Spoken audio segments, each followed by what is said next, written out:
Hi guys, it's Rick Shiels, PGA Golf Professional, and this is the complete driver guide. This is setup chapter. I've just done the overview. This is setup.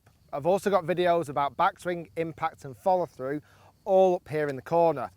But setup for me is an integral and incredibly important part of successfully being able to hit driver well. It's a huge part. The biggest difference between an iron swing and a driver swing, and the way we angle into the golf ball, iron hitting down and driver hitting up, can be influenced heavily by the way we set up to the golf ball. So the important facts of setup, and we're going to go through first off stance, ball position and body tilt, and I'm going to talk a little bit more about distance away from the golf ball and then tee height, all very important aspects. The first thing that we want to do when looking at hitting a driver well, again, hitting that golf ball more on the way up is key for a successful driver shot. As I address the golf ball here, I'm addressing this almost straight on. My feet are narrow and my golf club is absolutely dead straight. Now what I'd like to see with a driver setup is a very small step with the left foot, keeping that golf ball inside the left heel from looking on in this line here, just inside the left heel. And then taking the right stance wide enough to support my shoulder frame. And at all times, I'm keeping that golf club as straight as I can keep it. I don't want that golf club to be leaning forward or leaning back. I'm keeping that golf club really straight. So that ball is inside my front leg, my leg that's closest to the target.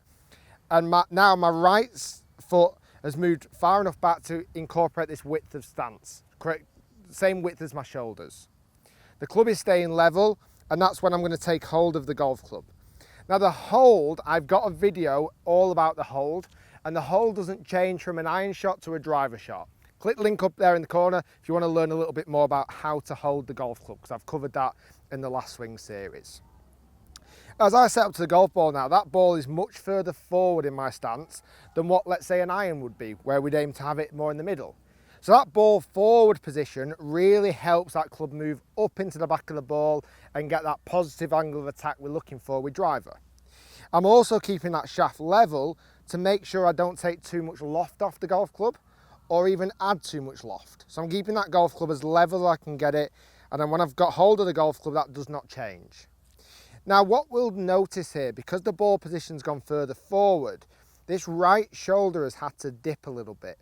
This is a very important part, and this is going to help you hit the driver higher. Let that right shoulder dip, let it drop.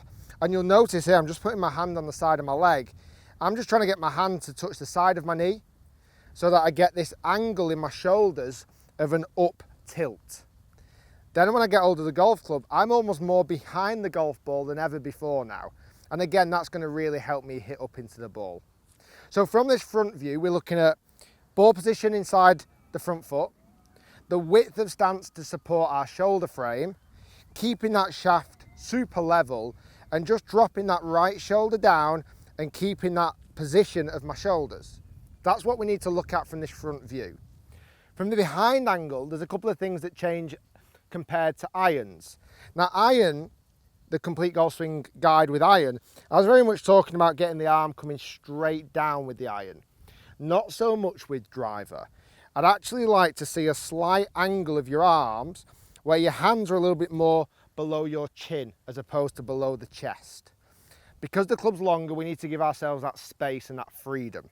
So when I set up to the golf ball here, my hands are more below my chin, and you'll see I've got more of a stretch outwards going forwards, and that's a good thing to create power as well. As I drop that right shoulder down, one thing that I really want you to be aware of, sometimes this can happen in the golf swing, where the shoulders start to aim further left. We're going to try and keep those shoulders, and it'll feel to many that that shoulder's being pulled back to behind. We want to keep those shoulders level with the feet. So I've now got this tilt. I'm behind the golf ball from this angle. That shaft is level. I've got that distance away from the ball, and then I can hit on the way up, and it allows me to move into my backswing really nicely, which is what we're going to cover next lesson.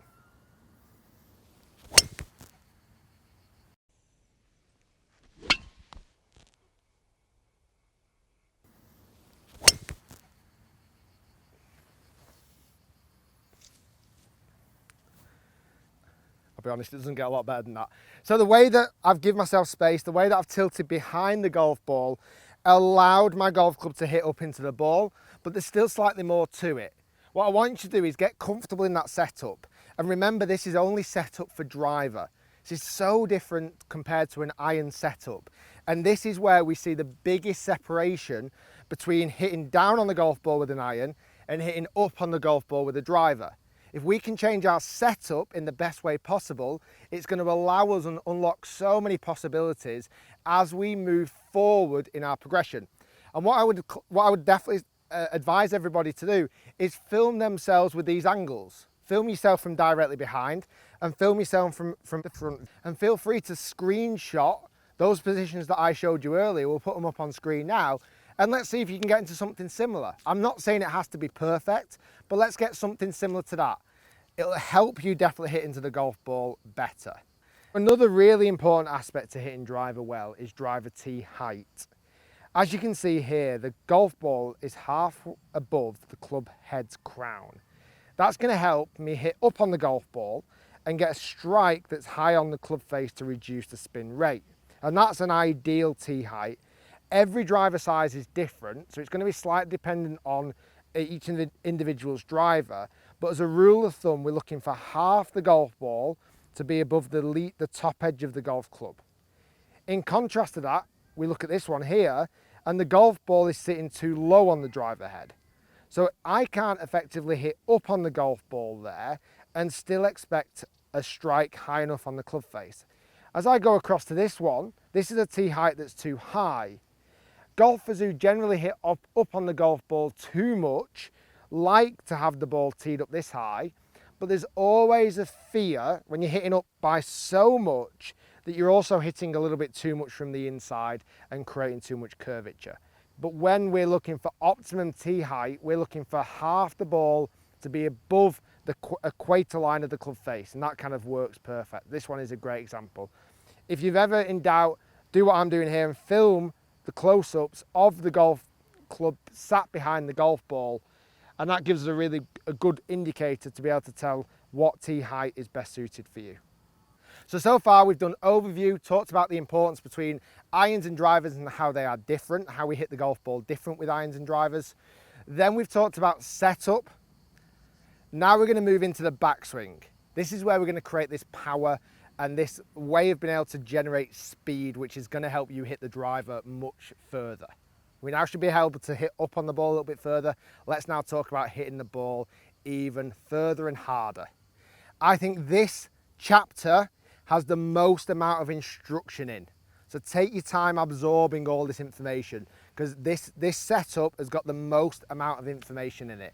Thanks for watching, guys. Subscribe to the channel if you are new, hit that red button, like the video if you're enjoying the swing guides, and comment below, how does that setup differ to what you're doing so far? Thanks for watching, guys.